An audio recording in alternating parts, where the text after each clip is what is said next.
నమస్తే మేడం. అహింస మెడిటేషన్ ఛానల్కి మీకు స్వాగతం మేడం. ముందుగా మీ పేరు, మీ ఊరు, మీరు ఎక్కడి నుంచి వచ్చారు, మీ ధ్యాన జీవితం, మీ ధ్యానానికి సంబంధించిన మీ ధ్యాన అనుభవాల్ని మా అహింస మెడిటేషన్ ఛానల్ ప్రేక్షకులతో పంచుకోవాల్సిందిగా కోరుచున్నాం మేడం. థ్యాంక్ యూ అండి. ముందుగా మన గురుదేవులు వారు బ్రహ్మర్షి పితామహాపత్రిజీ గారికి, స్వర్ణమాలమ్మకి, వారి బిడ్డలకి, పిరమిడ్ మాస్టర్లందరికీ, వశిష్ఠ గౌతమి పిరమిడ్ మాస్టర్లందరికీ కూడా ధన్యవాదాలు, ఆత్మ ప్రణామములు. మాది కత్తవపాడండి, తిరగవారం మండలం, తణుకు తాలూకా. మాకు ఈ జ్ఞానంలోకి వచ్చండి 5వ సంవత్సరం అండి. 5వ సంవత్సరం నుంచి కూడా ఇంకా అసలు మేము టీవీ చూసి వచ్చామండి. మా పాప టీవీ చూసి మా పాపకి భర్త ఇదయ్యారు, దుఃఖంలోనే ఉండేదండి. ఆ దుఃఖరహిత్యాకి భగవంతుడు మరి ఏంటో ఎప్పుడో భక్తి ఛానలే పెట్టుకునేవాళ్ళం. ఏమీ నాటకాలు అయ్యి మాకు అలవాట్లు లేవు, భక్తి ఛానల్లోనే మునిగిపోయేవాళ్ళం. పాప అలా ఛానల్ మారుతుంటేనంటే పత్రిజీ గారు కనిపించారంట ఓ ఛానల్లో. అయ్యి బాబు ఈయన ఎవరో గురువు గారు ఏదో చెప్తున్నారు అక్కడంటే ఇవో చదువుతున్నాయంట, ఏదో మన్యంలోను అవి జరుగుతుంటే చూసి విని తనకు కూడా ఆ దుఃఖరహిత్య రాత్రుళ్ళు 10ంటికి పెట్టింది, 2ంటికి 3ంటి దాకా ఇంకా అందులోనే మునిగిపోయి ఆ ఛానల్ చూసి ఓ డ్యాన్స్ వేసేసుకుంది. దాని దుఃఖమంతా పోగొట్టేసుకుని వాళ్ళు అయ్యో చెప్తున్నారంట. అయ్యి బాబు ఇన్ని అనుభవాలా ఈ గురువు గారు అనుకున్నంట ఆనంద స్థితితోటి ఇంకా ఆ రోజు నుంచి కూడా ఆ పత్రిజీ గారియే చూసి నాకు మా అమ్మ ఇలాగా ఈ ఛానల్ పిఎంసి ఛానల్ పెట్టుకో అమ్మా, నీకు షుగర్ బీపీ కదా, చాలా బాధపడుతున్నానండి నేను 15 సంవత్సరాల నుంచి. ఇన్సులిన్ 2 పూటలు ఇన్సులిన్ చెప్తేనే కానీ నా జీవితం గడిచేది కాదండి. రోజుకి 9 ట్యాబ్లెట్లు, ఇలాగ 2 పూటలు భోజనానికి ఇన్సులిన్. ఆ టైంలో మా పాప వచ్చి అమ్మాయి ఈ ఛానల్ చూడు చక్కగానో బాగుంటుంది, కానీ నీసులు అవి మానేయాలి. మేమండి వారానికి 2-3 సార్లు నీసులు వాడేవాళ్ళం ఎక్కువగా. అంటే మరి నువ్వు మానేయమని అంటున్నావమ్మా, నీకంటే ఆయన లేరు, మరి నాన్నకి అలవాటు కదా, మరి బాగోదు కదా అంటే, అది కాదమ్మా నీకు ఆరోగ్యం బాగుంటలేదు కదా, బాగుంటుంది విని చూసి అని పెట్టి వెళ్ళిందండి ఆ రోజు.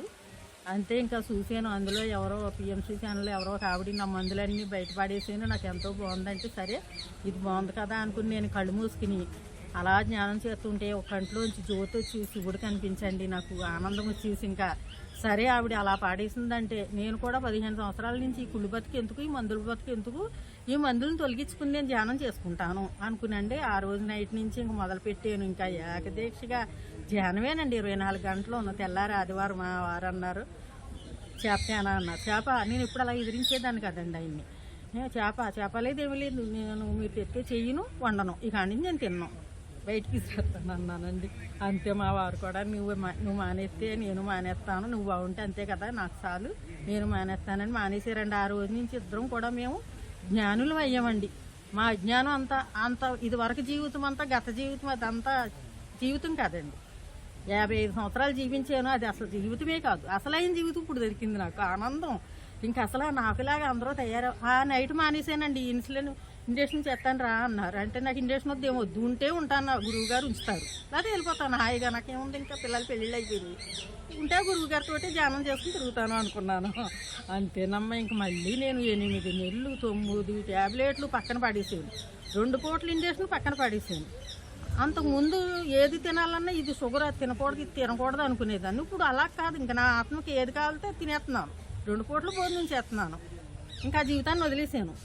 బాగుంది, చాలా హాయిగా ఆనందంగా. 8 నెలలు అన్నీ మానేసానమ్మా. 8 నెలలు వచ్చేసరికి మా వాళ్ళు అప్పుడు కరోనా టైంలో వచ్చింది. అది బాబు నువ్వు అన్నీ మానేసావు, నీరసం అయిపోతున్నావు, చూసుకో అలాగే ఇలాగ అన్నారు. అన్నా సరే వాళ్ళని ఎదిరించాను.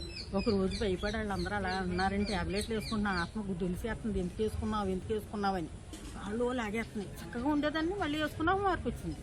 అయ్యి బాబు వేసుకున్నానా, నేను ఇంట్లో జడ్జి భయం పడి వేసుకున్నాను కానీ అనుకునండి. ఇంకా ఆ రోజు నుంచి ఎవరికి పడితే వాళ్ళకు ఎవరు దొరికినా ఇదంటే ఎవరు వెళ్ళినా, కూరగాయల వాళ్ళు వెళ్ళినా, మా పుట్టింటికి వెళ్ళినా, ఎక్కడికి వెళ్ళినా ఇంక ఇదే నాకు ధ్యానం. ఇంకా ఎవరికైనా చెప్పటం, స్వాధ్యాయం, పుస్తకాలు. పత్రిజీ గారు ఏదైతే చెప్పారో ఈ ధ్యానంలోకి వచ్చిన వారానికే మాకు తణుకు క్రాంతి ధర్మ పిరమిడ్ ఓపెనింగ్ వచ్చారు. చదువుతూ ఉంటారు. ఏం బుక్స్ ఇప్పుడు వరకు? ఆత్మాయనం అని, సీతాయనం ఇవన్నీ చదివాను. మీకు నచ్చిన అధ్యాయం? కానీ 4 చదివానండి నేను. పుస్తకాలు చదివేస్తాను కానీ రాయలేను, అది జ్ఞాపకంగా చెప్పలేను. చదివేస్తాం మట్టుకు గణగణ చదివేస్తాను, ఎన్ని పుస్తకాలైనా చదివేస్తాను. అవి మళ్ళీ చెప్పగలగాలన్నా రాయాలన్నా చదువులేదు, 4 చదివానమ్మ నేను. మీరు ధ్యానంలోకి వచ్చి 5 సంవత్సరాలు అయింది కదా, ఈ 5 సంవత్సరాల నుంచి శాకాహారులుగా శాఖాహారులు ఇంకా ఆ రోజే ఇంకా పిఎంసీ చూసాం, వారానికే నా పత్రిక గారు గురువు గారు దొరికేసారు. తణుకు వచ్చాం ఓపెన్కి. రోజుకి ఎన్ని గంటలు ధ్యానం చేస్తారు? ఇంకా 24 గంటలు పొయ్యి మీద అన్నం పెడితే ఈ 10 నిమిషాలు ఎందుకు వేస్ట్ చేసుకుంటాం అని ధ్యానం చేయటం. రాత్రులు కూడా నిద్ర పెట్టేది కదా, నిద్ర మాత్రలు వాడాను 2-3 సంవత్సరాలు. అందరూ అనేవారు కిడ్నీలు కొట్టేస్తే ఎందుకైనా వాడుతున్నావు అని. మరి ఏంటో అలా ఆ టైప్లో ఉండేదాన్ని పిచ్చగా, ఎందుకు ఈ బతుకు చచ్చిపోవాలన్న బతుకుని ఇప్పుడు నిజమైన బతుకు బతుకుతున్నానండి. ఆనందమైన బతుకు. నా గురువు గారు ప్రతి క్షణము కళ్ళు మూసుకుంటే వస్తున్నట్టు, కళ్ళు తెరిస్తే వస్తున్నట్టు.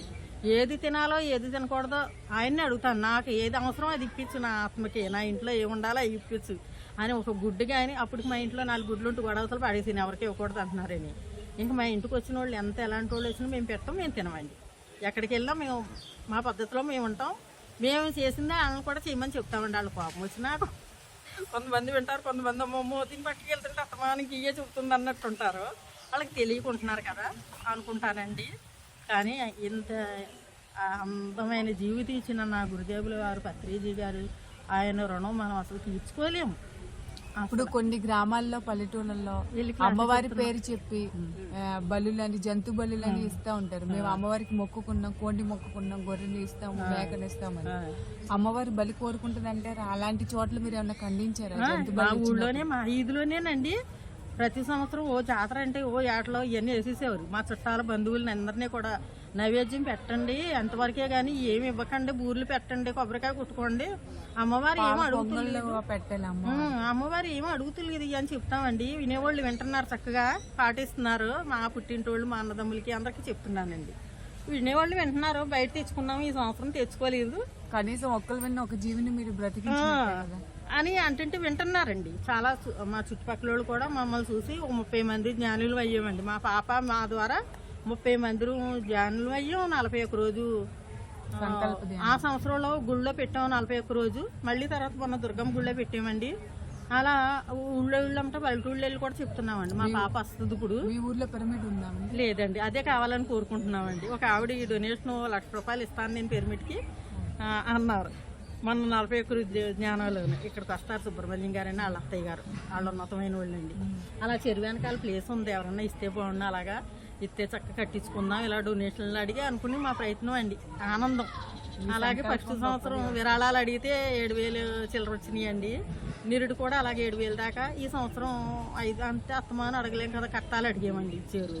మళ్ళీ ఇప్పుడు 5,000 వచ్చిందండి. అంటే అడగలేను, అత్తమాను అడిగితే వాళ్ళకి తెలియక వీళ్ళేంటి అత్తమా డబ్బులు అనుకుంటారనేసి ఇంక మా ఇంట్లో వాళ్ళ మట్టుకే నేను 1,500, మా పాప 1,500, 3,000 తెచ్చామండి అంతే. కానీ ఇది వరకు అయితే 7,000, 8,000 అలా తెచ్చేవాళ్ళం అండి. ఇది 4వ సంవత్సరం. చాలా ఆనందం అండి.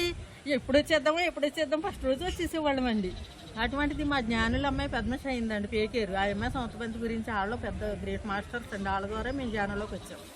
పిఎంసీ చూసాక మళ్ళీ వాళ్ళని పిలిపించుకుని మాకు మాస్టర్ మా ఊళ్ళో చెప్పించుకుని క్లాసులు అందుకుని అక్కడికి వెళ్ళి ఇంక వేళ వచ్చామండి అందరం. మీరు శాకాహార ర్యాలీలు అవి జరిగినప్పుడు 30 ర్యాలీల దాకా తిరిగామండి. అవునండి. శాకాహార ర్యాలీ చేసినప్పుడు మీరు ఎలా అనిపిస్తుంది? ఆనందం అండి. పుట్టప్పుడు ఇక్కడ నుంచి అక్కడ తిరగలేనండి, వెళ్ళలేను నేను. అటువంటిది ఎన్ని మైళ్ళు భీమవరం, 8 మైళ్ళు 9 మైళ్ళు, అలాగే ఎన్ని ఊళ్ళైనా ఎన్నేసి మైళ్ళు అయినా తిరిగేస్తానండి, ఏమి ఎక్కను. మరి నాకు ఆ ఓపిక, ఆ శక్తి ఎలా వస్తుందో, ఆనందం, ఉత్సాహం, ఎనర్జీ అండి. ఒక కాళ్ళు నొప్పులు ఉండవు, ఏమీ ఉండవు. అప్పుడు అదే ఇంటికాడ ఏదన్నా కొంచెం పని చేసుకుంటే నేర్చుకొస్తే కాసేపు ధ్యానం చేసుకుంటాను. నాన్న ఈ వేళ ఇల్లు కడుక్కోవాలి, నాన్న ఈ వేళ పని చేసుకోవాలని ముందే అడిగేస్తాను. రేపు పొద్దున్న పని ఉందనుకోండి, పండగ పనులు వేయన్నా, అమ్మో రేపు పొద్దున్న పోటీ పని ఉంది నాన్న, నాకు ఎనర్జీ కావాలి, నక్షత్ర మిత్రులు వీళ్ళందరినీ అడుగుతాను. ప్రతిరోజు వాళ్ళ సహాయంతో చేసేసుకుంటానండి. నీరసంగా వీక్ అయిపోతాను. మళ్ళీ కొంచెంసేపు కళ్ళు మూసుకు ధ్యానం చేసుకుంటే శక్తి వచ్చేస్తుంది, పని అంతా చేసేసుకుంటాను. కానీ అంతేగాని ఒక హాస్పిటల్ కానీ డాక్టర్లు కానీ మేము మళ్ళీ హాస్పిటల్ మెట్టి ఎక్కలేదండి. నా గురుదేవుల వారు నెలకు 3,000 ఖర్చు అయ్యే జీవితం నా జీవితం. పైసా ఖర్చు లేకుండా జీవిస్తున్నానంటే నన్ను చూసి మా చుట్టుపక్కల వాళ్ళు గమనించి వచ్చారండి. మా చుట్టుపక్కల 5-6 మాతో పాటు జ్ఞానులు అయ్యారు. 30 మంది బాగా శాఖాహారులు అయ్యారండి. ఇప్పుడు ఇంకా కొత్త వాళ్ళు అవుతున్నారు. అది మా పాప అండి. అనుభవాలండి మా పాపకే అసలు కృతజ్ఞతలు చెప్పుకోవాలంటే మా పాప ద్వారా నేను వచ్చానండి. నాకు అడుగుని పుట్టిన బిడ్డ ద్వారా నేను వచ్చాను. నా కుటుంబం, నా పెద్ద కూతురు అందరం గురువు గారిని మేము పిఎంసీలు ఎప్పుడైతే చూసామో మా గురువు గారు మాకు అందరికీ, మా కుటుంబ సభ్యులకి, నాకు 2 కూతుళ్ళండి. మా వారైనా. ఇంకా నలుగురు ఆనందమే ఆనందం అండి. ఇంకెక్కడికి వెళ్ళినా అయితే తినొద్దు ఇది చేయొద్దు అనే చెప్తానండి మా తమ్ముడి గారికైనా వాళ్ళకైనా. వాళ్ళు ఎక్కువ వాటిలో మునిగేవారు, వాళ్ళు తగ్గించుకున్నారండి. అక్క బాగుంది కదా నన్ను చూసి ఫాలో అవుతున్నారండి. ఆ పరమేశ్వరుడు నిజంగా పత్రిజీ గారికి ఏ జన్మ బంధము గత జన్మ పుణ్యం చేసుకున్నామోలనే గత జన్మ పూర్వజన్మ సుప్రీత ఉండబట్టి ఆయన మాకు దొరికారండి. ఆయన రేపు పొద్దున్న ఇది అవుతారనగా కూడా రాత్రండి వచ్చేసారు నాకు ధ్యానంలోకి. పెద్ద మహాసముద్రం చూపించేసి పెద్ద బంగారుది కొండ ఇదండి సముద్రంలో. ఓ పువ్వుల డెకరేషన్తో ఉంది. ఉంటే ఆయన అంటున్నారు నేను వెళ్ళిపోతున్నాను అమ్మ దగ్గరికి. వెళ్ళిపోతున్నాను ఎక్కడికి వెళ్తున్నారు? అరుగో మా పాపని అమ్మ అరుగో పత్రిజీ గారు వెళ్ళిపోతున్నారు ఎక్కడికో అంటే అమ్మ దగ్గరికి వెళ్తున్నాను అంటున్నారు. అవునా అన్నానండి. అంతే తెల్లారే ఇలా వార్త తినిపించి. కానీ ఆ నిధులు అయ్యి మట్టికి నేను అసలు ఆ ధ్యానంలో చూసిన బంగారం నిధులండి. అమ్మ దగ్గరికి వెళ్తున్నానని చెప్పారండి. అసలు ఎంత ఆనందం. కానీ కొంచెం బాధ అనిపించింది. కానీ మనతోనే ఉన్నారు, లేరు ఇక్కడే ఉన్నారు, మనతోటే ఉన్నారు. ప్రతి క్షణం పలుకుతున్నారు కదండి. ఏది కావాలని ఇస్తున్నారు కదండి. ప్రయాణం చేస్తానండి గురుదేవా నీవే ఇంకా ఎక్కడికి తీసుకెళ్లాలన్న. అసలు ఒక వాహనం లాగా డ్యాగలాగా వెళ్ళిపోయి వచ్చేస్తాం. బండి మీద వచ్చేసాం 2 గంటలన్నర టైం అండి మా ఊరికి ఇక్కడికి. ఫస్ట్ సారే తెలియక ఆటో కట్టించుకున్నామండి. మాకు బండి ఉంది సరే బండి మీద వచ్చేయచ్చని. ఎప్పుడు వచ్చినా బండి మీద వెళ్తున్నాం, బండి మీద వస్తున్నాం. మా పాప వాళ్ళనేమో ఆ గ్రూప్తో ఆటో కట్టించుకుని వస్తారండి. ఇంత ఆనందాన్ని ఇచ్చారండి, ఐశ్వర్యం ఇచ్చారు, ఆనందం ఇచ్చారు. మనకి ఏది కొరతలేదండి. అసలు అంత ఆనందమైన జీవితం నిజంగా నాకులాగా అందరూ బాగోవాలి. నువ్వు పిచ్చదల్లా అవుతావు మా అమ్మ మా పాప అంతదమ్మ అత్త మోనాలో చెప్పకే కదమ్మా. వాళ్ళు కూడా మనలాగా ఆనందంగా ఉండాలి కదా. మనం హాస్పిటల్ దిష్టి లేదండి. ఇంకా ఏదన్నా కొంచెం ఏ తేడా వచ్చినా గురువు గారి దగ్గర ఆ పిరమిడ్ పెట్టేసుకుంటానండి. పక్కలోను మంది తెప్పించుకున్నామండి. ఇంట్లో 4 మూల 4 ఒకే రోజు తెప్పించుకున్నాం. అసలు అయిన కాడ ఎక్కడో అమ్ముతారంటండి. అది బుక్ చేసుకుంటే వచ్చేసినాయండి మా ఇళ్ళకి. అవి వచ్చాక ఇంకా ఆనందం. 4 మూలలు వచ్చేసినాయి పిరమిడ్లు. ఇంకా అసలైంది వచ్చేస్తుంది. డొనేషన్లు కూడా అందరూ ఇస్తామంటున్నారు చక్కగా. మాకు మా గ్రామానికి రావాలని కోరుకుంటున్నానండి. పిరమిడ్కి రావాలండి. అందరూ పండుగ వెళ్తామండి నెల నెలలు. చుట్టుపక్కల అందరికీ ఉన్నాయండి.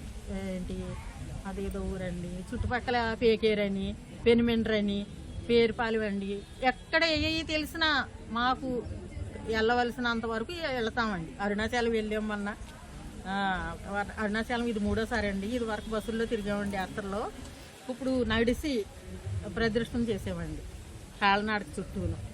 ఎంతమంది వెళ్ళాం? అందరూ పిరమిడ్ మాస్టర్లమే అండి. 43 వెళ్ళామండి.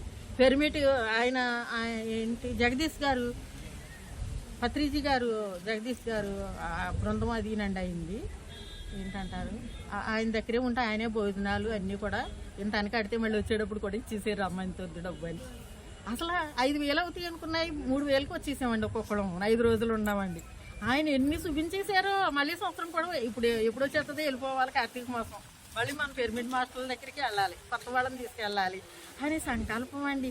నా ఆనందానికి అసలు అవధులు లేవండి. నిజంగా నాకు ఎంత ఆనందమో అనండి. అనుక్షణం పత్రిజీ గారితో ఉంటాను నేను. నానా అంటూ ఉంటాను. గురుదేవా నాకు బాలుడి కింద చిన్నపిల్లడు నాకు కొడుకు లేడు కదా అనుకుని ధ్యానంలో కూర్చుంటే ఏంటో పిల్లవాళ్ళలాగా కనిపిస్తాడండి. ఆయన కృష్ణుడిలాగా రాముడిలాగా గురుదేవుల వారిలాగా ఏదో ఒకటి మెసేజ్ రాత్రి తెల్లారుజామున ధ్యానంలో కూర్చుంటే. ఆయన పేరు ఏంటండి విజయవాడ ఆవిడ చెప్తున్నారు కదా రోజు పొద్దుటేని. ఏం పేరు ఆవిడ పేరు రాఘవుల గారు. ఆవిడ ఏదో మెసేజ్ ఇచ్చారు, అర్థం అవ్వలేదు వాయిస్ తోటి. ఏంటో అర్థం అవ్వలేదు అనుకున్నాను. కానీ ఆనందంగా ఉంది. చక్కగా ఇక్కడికి వచ్చేయగలిగాం. ఇవాళ రేపా అనుకుంటున్నామండి. సేమ్ దోమ పట్టేసింది అరుకు కొట్టాలని మనుషులు పెట్టి అరుకు కొట్టించేసుకున్నారండి. నిన్న ఇవాళను ఎప్పుడు 7 రోజులు ఉండేవాళ్ళు 2 రోజులు అయిపోయినాయి అని నాకు బెంగ. కానీ ఇప్పుడు వచ్చేసామండి అందరం. చక్కగా ఇంకా వస్తారండి. ఓకే అమ్మ. ఈ ధ్యానం ద్వారా మీరు ఆనందాన్ని పొందడమే కాకుండా ధ్యానం గొప్పదని తెలుసుకుని ఎంతో ఆనంద స్థితిలో ఉత్సాహంగా ఉండి ఎన్నో ఆరోగ్యాన్ని క్యూర్ చేసుకున్నారు. చక్కగా నిజమైన ఆనందం అంటే ఏంటో ధ్యానం ద్వారానే నిజమైన ఆనందం ఉందని తెలుసుకున్నారు. సమాజానికి మీలాంటి ఎంతో మందికి ఇన్స్పిరేషన్ గా నిలిచారండి. మీలాంటి వాళ్ళని ఇంటర్వ్యూ చేసినందుకు మాకు చాలా ఆనందంగా ఉంది మేడం. మీ విలువైన సమయాన్ని మాకు కేటాయించి అద్భుతమైన విషయాల్ని మాతో షేర్ చేసుకున్నందుకు థ్యాంక్ యూ, ధన్యవాదాలు మేడం. నా కాళ్ళు కూడానండి పడిపోయాను, ఏలు ఇరిగిపోయింది కూడా. ఇప్పటికి నేను దానికి రూపాయి పెట్టుబడి పెట్టలేదండి. దానికి అదే అలాగే పొడిగిపోయింది. 2 సార్లు పడిపోయానండి ధ్యానంలోకి వచ్చేటే. కానీ పడిపోతే అది అసలు నేను నాన్న నీతోనే నేను ధ్యానం చేసుకుని తగ్గించుకుంటాను అనుకున్నాను నా మనసులో. అలా కొబ్బరి నూనె రాసుకుంటాం, ధ్యానం చేసుకుంటాం. దానికి అదే సెట్ అయిపోయింది అది. ఓకే అమ్మ, థ్యాంక్ యూ అమ్మ, ఎంతో అమూల్యమైన సమాచారాన్ని అందించినందుకు. దయచేసి అందరూ ఏఎంసీ అహింస మెడిటేషన్ ఛానల్ని అందరూ లైక్ చేయండి, షేర్ చేయండి, సబ్స్క్రైబ్ చేయండి మేడం. Thank you.